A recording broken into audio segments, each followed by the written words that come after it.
Risk. Risk is the amount of damage that can occur. Now, we've got to calculate risk. It's not just right there obvious for us, especially not on the exam. We've got to look at what brings it about. So we've got to look at threats, things that want to cause us harm or things that can cause harm. That can be the threat or the threat agent that implements the threat. Then we have a vulnerability. A vulnerability is a flaw or weakness in our system, application, security in general. Now, we only have a risk if that threat can exploit the vulnerability. If it can't exploit it, no risk. Doesn't matter. Someone threatens to do something really horrible to someone in California, but they're in New York and they're going to do it by noon today, and it's already 11 a.m. I don't think they're getting from New York to Los Angeles in an hour. They're not going to be able to carry it out, assuming they intend to do it themselves. So they may be a threat, but there's no vulnerability because they can't actually do it. Let's say they're in New York, person's in California, they're making the same threat, but they say they're going to carry it out in the next week. Well, they could definitely do that. But are they likely to do it? Are they actually going to buy a plane ticket, fly all the way out, and do whatever harm they're intending? Probably not. So the likelihood is low. Now, let's say 10% chance they'll actually carry through on the threat. So we have threat times vulnerability. You have to have those. If either is missing, you don't have risk, times the likelihood. That gives us our risk.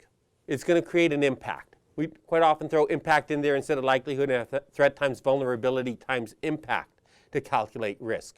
Formulas appear both ways. Threat times vulnerability times likelihood, threat times vulnerability times impact. Take your pick, both work. That's risk. Classic example is a broken window latch in an office.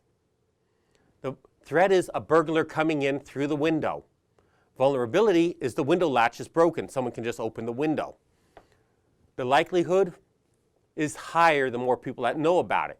So someone walks by, comes into your cubicle to talk to you, and they go, your window latch is broken. Look at that. Call maintenance. At this point, has risk gone up, gone down, or stayed the same?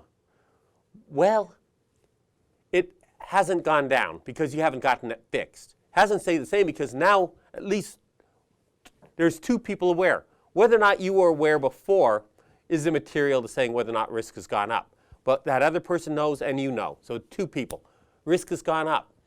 You decide this isn't good. You call maintenance. At this point, does risk go up or go down?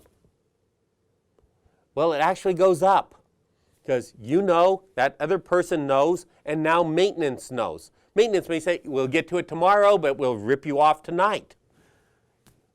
Since there's more people that know, there's a greater chance of the abuse of that vulnerability. Maintenance actually comes up and fixes the window latch.